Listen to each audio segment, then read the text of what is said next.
Hello, everybody, and thank you for tuning in to the Liberty Report. With us today, we have Daniel McAdams, our co-host. Daniel, good to see you today. Good morning, Dr. Paul. How are you this morning? All set and ready to go. Let's do it. We're going to talk a little bit about the Middle East. They have a problem over there. They've been fighting among themselves, and we're engaged. Boy, we go off a long way to have a little war now and then.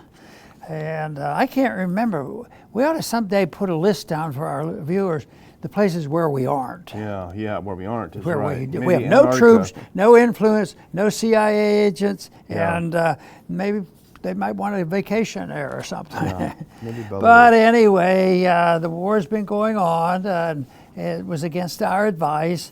But there was a headline that caught our attention on anti-war that I thought was interesting. And it says Netanyahu's goal of eliminating Hamas is unachievable. Does that mean they're coming home? We're coming home. We don't need to send these weapons, because it doesn't seem like the leadership with Israel and other places or Ukraine. They seem to demand what they want, and they're unhappy, and they let you know. And there seems to be so much arrogance in the system. But anyway, that was announced today. But I don't know. I don't think they have a hard time convincing us that it's unachievable. Mainly because. Have they spelled out exactly what we're supposed to achieve? What is the goal? When is it going to be over? When can we declare victory? It's these kind of things just seem to, the purpose seems to serve the interest of perpetual war. And then there's a lot of cost.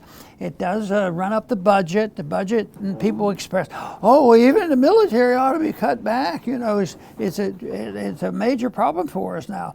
But that never happens. But it seems like the perpetual attitude of keeping these things going, it shouldn't surprise us, because all the way back, really to the 60s, even with Korea, it used to be that if we were at war, a war meant victory, so ever since World War II was a victory. There's no doubt about that. But after that, the whole attitude changed, because our goals have changed, and I think that's because we shifted to whatever we can do. We have the printing presses. We control, the reserve currency. We were going to maintain that and maintain our empire, and it has nothing to do, really, I don't believe it has anything to do with national security. That's the excuse, and that's how the people go along with it, and that's how they raise this money, and through the taxpayers. And the taxpayers have not yet connected this wild foreign policy that we have with the biggest gripe they have right now is they can't afford their groceries. And someday they have to realize there's a connection. Yeah, well, the original article we saw was on antiwar.com, and they linked to an AP story about it. And I think it's fairly big news, because the IDF spokesman, go ahead and put on that first clip now. This is via U.S. News and World Report. The rifts seem to appear between Israel's political and military leadership over the conduct of the Gaza war. So there are splits and rifts constantly going right now in Israel. And this first one that was a big one yesterday, if we put that next one on, this is Anti-War wrote it up, but I'm taking this from the AP piece. The Israeli army's chief spokesman on Wednesday appeared to question the stated goal of destroying the Hamas military group in Gaza. In a rare public rift, I wouldn't say it's that rare, but Prime Minister Netanyahu has insisted Israel will pursue the fight against Hamas until its military and governing capabilities in the Palestinian territory are eliminated. But with the war now in its 9th month, frustration has been mounting with no clear end or post-war plan in sight. Now let's have a look at what he actually said. Go to the next clip here, because this is the spokesman of your own military saying this. Now the Prime Minister says, we will eliminate Hamas. The military spokesman says, this is Rear Admiral Daniel Hagari, the military spokesman, said the business of destroying Hamas, making Hamas disappear, is simply throwing sand in the eyes of the public. Hamas is an idea. Hamas is a party. It's rooted in the hearts of the people. Whoever thinks we can eliminate Hamas is wrong." And there is the spokesman of the military literally saying that his own prime minister is wrong, is lying. It's pretty interesting, but what he said about it being an idea kind of reminds us of the war on terror. Right, and they blame it generally, and then they can blame anything and everything according to what their needs are, to stir up the problem. And also, Hamas is closer to falling into the category of they're defending the homeland. They're defending the innocent people whose houses have been torn and burned down. And of course, the big thing that has changed the sentiment has been the recent treatment. In order, like the most recent one was freeing 4 prisoners and killing over 200 people. It doesn't even come close to being proportional, and that's what's and that is why there's not only splits there. I think this is a healthy split. In some way that at least the military is not just bowing to Netanyahu, but I still see comments which I think is a challenge, and that is that Netanyahu needs this war to stay in office. And I don't know. It seems like the reverse could be true. Eventually, the war might be something that is going to get him out of office, because maybe everybody over there is going to be sick and tired of the fighting. But they have to come around. What they can't do, and you can understand it, how many people in this country would want to throw in the towel, and say, even though we've had to do that too, say, we can't win, we can't beat the Vietnamese, they're too powerful, we got to get out of here. And people even today, are unhappy with those who the Hawks they'd still be there if we allowed them. Well, it reminds me of what he said remember what you were saying during the war on terror. You can't declare war on an idea, and this is basically what he's saying. It makes sense. Hamas is an idea. You can't defeat an idea. You've got to look at, he didn't say this, but he's certainly implying you've got to look at some of the antecedents. You've got to look at some of the claims behind it. It's like when you said, well, they came over here because we were over there. We need some self-reflection, and that's, again, it seems like that's what he's saying, Yeah, that is a search for truth, and sometimes the truth hurts. And of course, if it's handled superficially, then the truth becomes something they accuse you of being anti-patriot. You're unpatriotic to the country, and yet that is a challenge that we all have.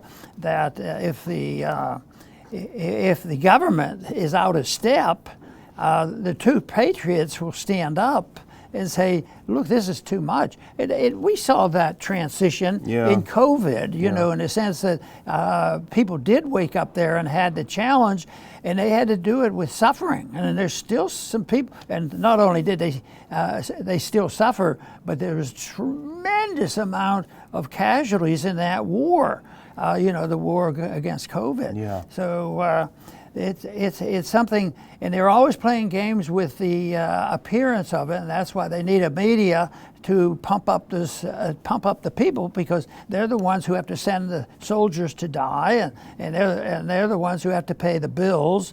And I say this, they need it one step further.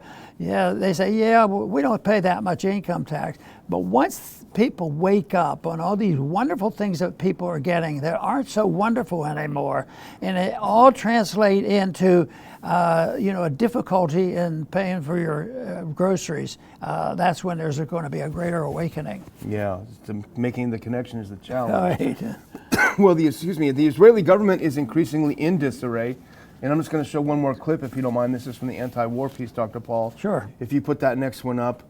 There are big problems in Israel, and it's because they've been at war for months and months now without any success. Go back one, please. This is from anti-war. This is not the only time Netanyahu's clashed with members of his military in recent days. On Sunday, the IDF announced a limited pause to operations in a select area of Rafah during daylight hours to allow more aid to reach the Palestinians. Netanyahu quickly denounced the move as unacceptable. So he literally had to denounce his own military's move. It seems like it's getting out of his hands. Other divisions have emerged within the Israeli government. Last week, former IDF General Benny Gantz withdrew from the war cabinet over Netanyahu's refusal to work out a hostage release agreement.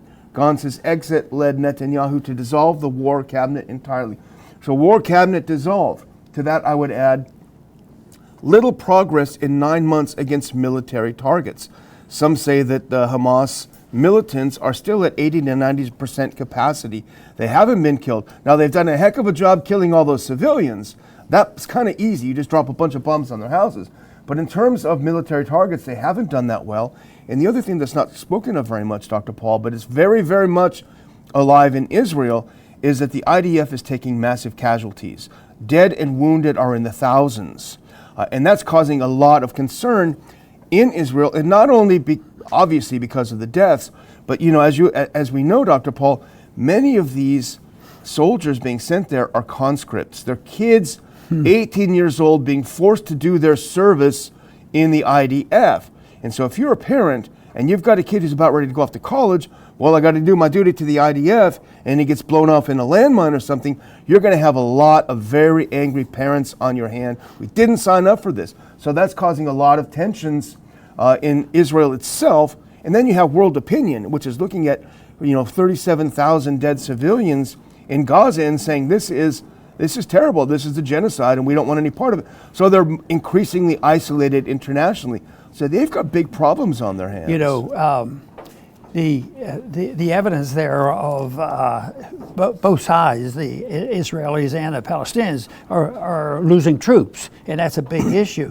But I was thinking back when we were talking a minute ago about the distraction or dissent between the military and the executive. Yeah. And that reminded me of a very, very impressive or dramatic incident when I was in high school, and that is when MacArthur decided not to do exactly what Truman wanted. And boy, that was resolved quickly. Yeah. And of course, I remember that so clearly because we were let out of our classes an assembly to just listen to the MacArthur speech on the House floor that when he came back.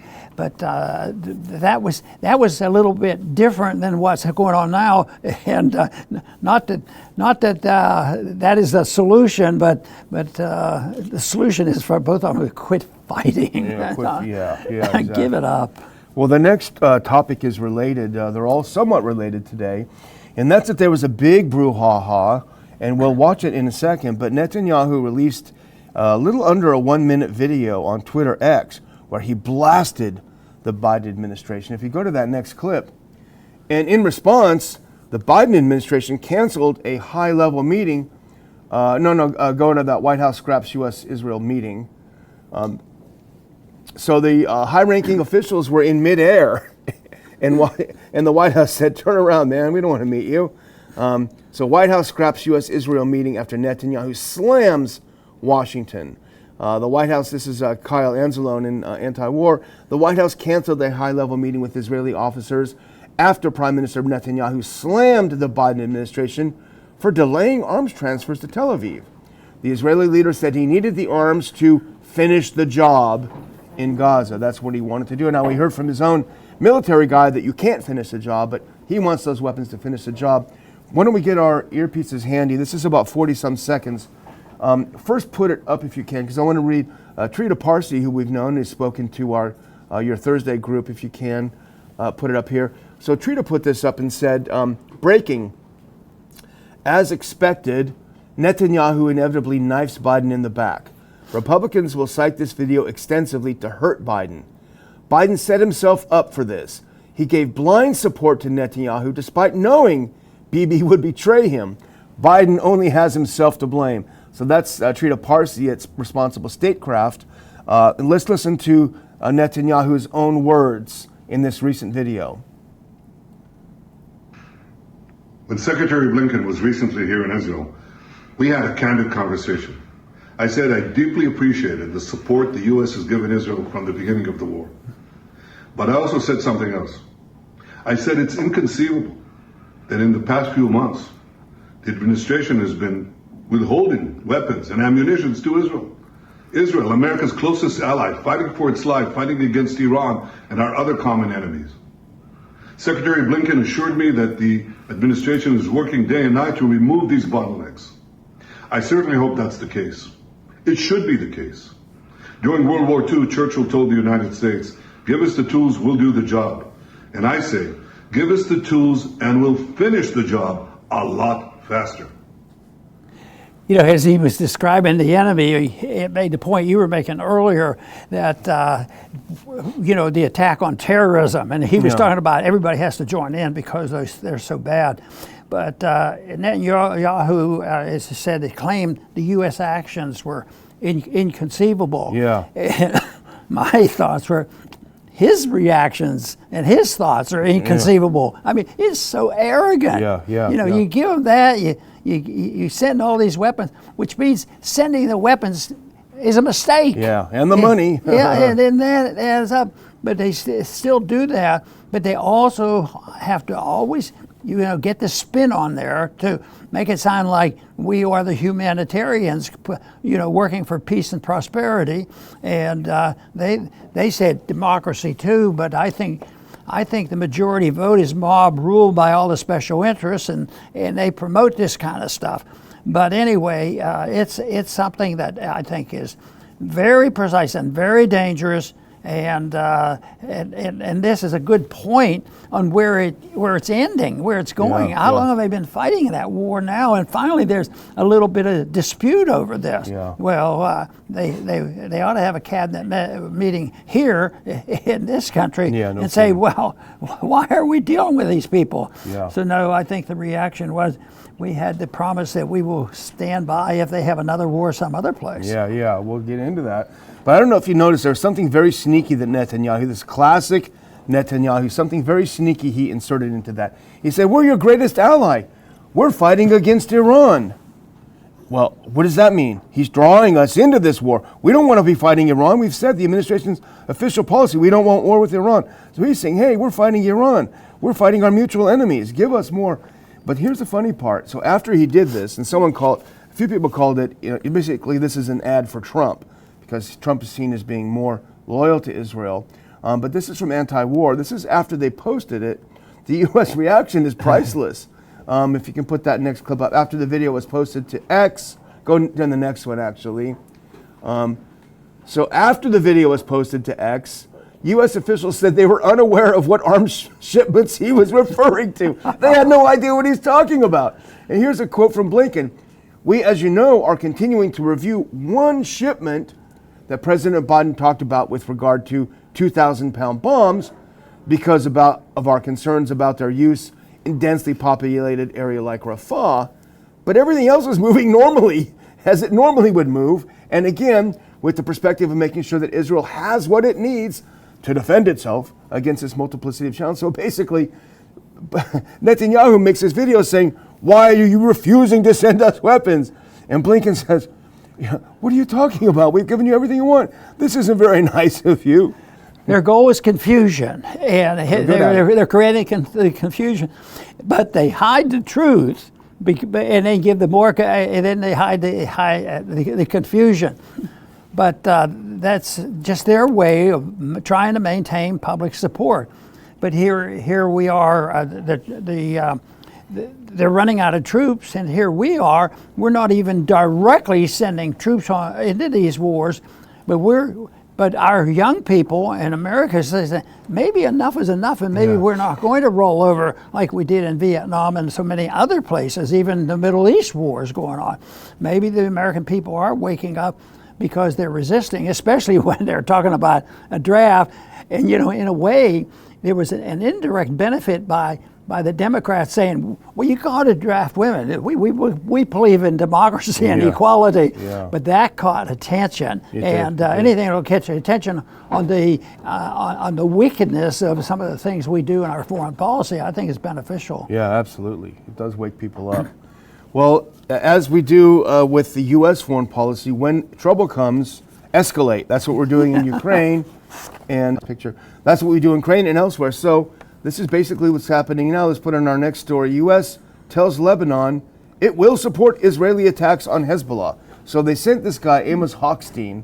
He's a deputy assistant to the secretary, to the president, high-ranking official in the administration, and he goes over to Lebanon and says, hey, I'm going to let you guys know, if this thing escalates and Hezbollah goes to war with Israel, we are going to be on the side of Israel. Now, I don't know if he had talked to Congress about that, but essentially what Hochstein has done is to put us on the hook to go to war with Lebanon.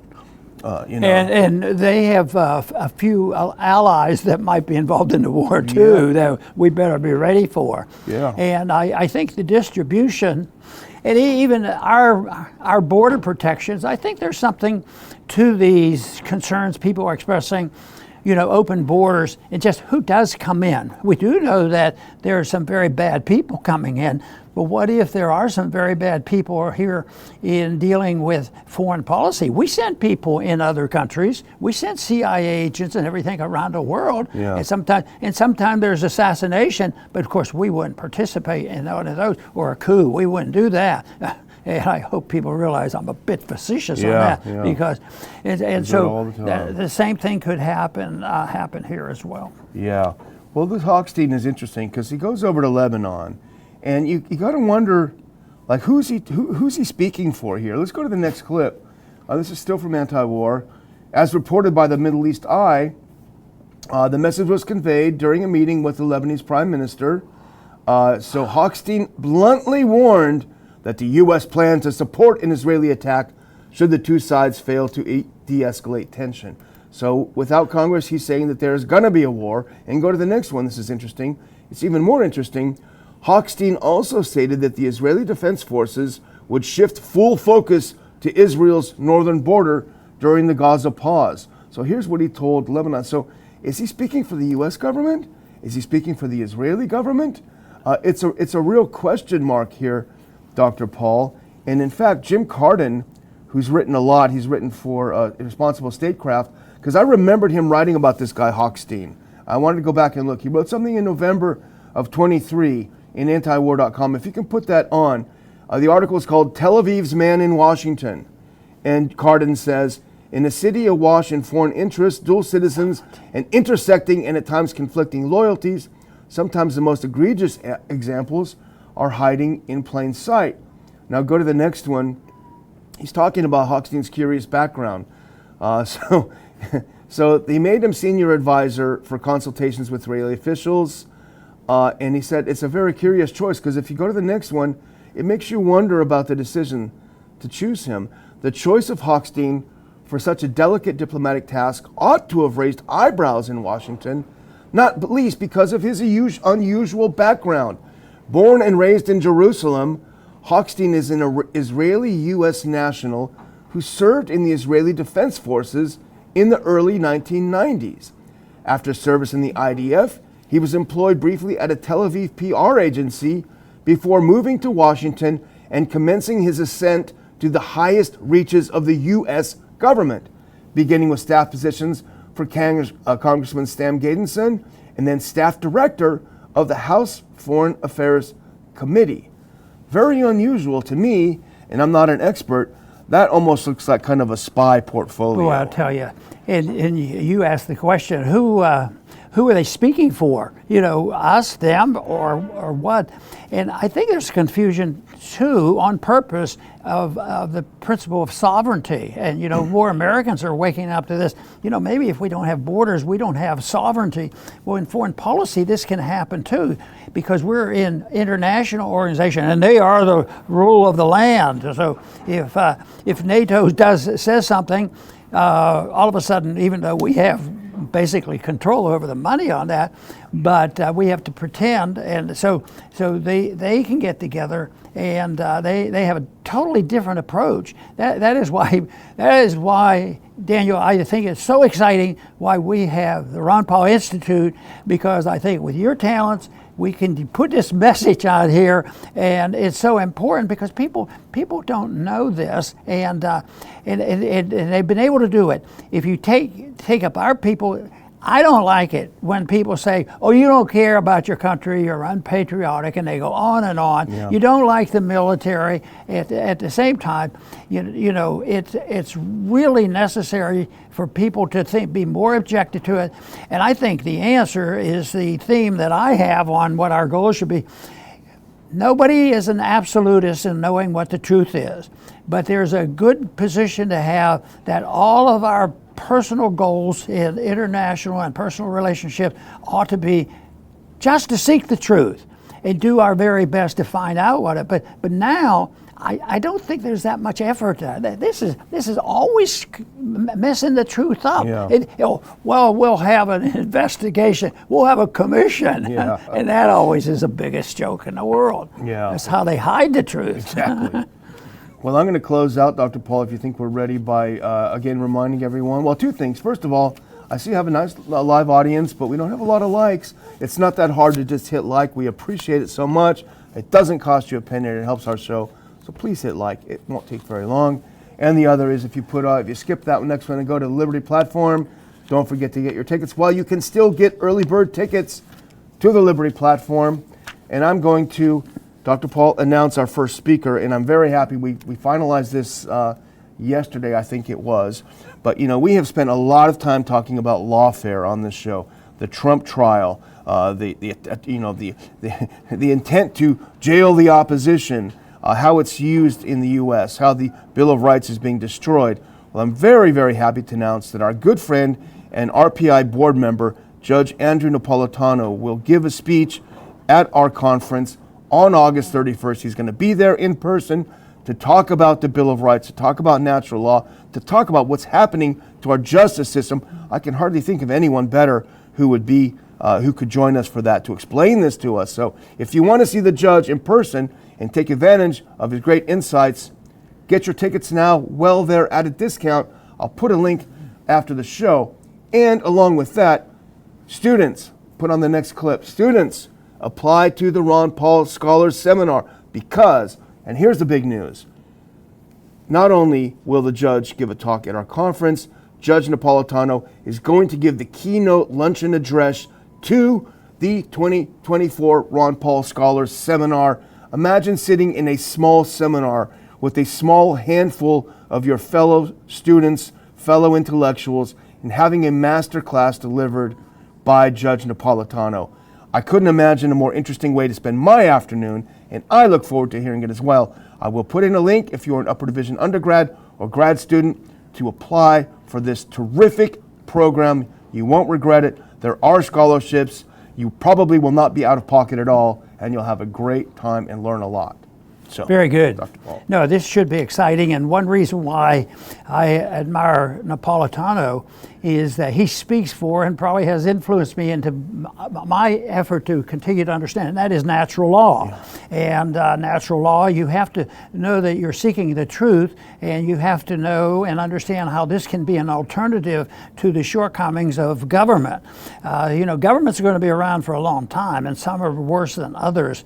But maintaining an understanding of natural law and seeking the truth and taking the good parts about our history and our Constitution, I think is very beneficial. And Judge Napolitano has done that, so I'm really glad he's going to come to our conference. And I'm also happy to know that there'll be a few listeners out there right now that may end up at our conference, and that will be good too. So we're looking forward to seeing many of our friends there, because I'm a very selfish person, because I go because I learn things and from the people who come, and that to me is very beneficial. And I think sharing efforts to seek the natural law and the truth is very important, because the other alternative is deciding, well, there is no truth, so we make it up. The party will decide what to do. That system is not very good, and that is un-American. So I hope we see a lot of you at our conference. And I want to thank our entire audience today for tuning in, and please come back and see us soon.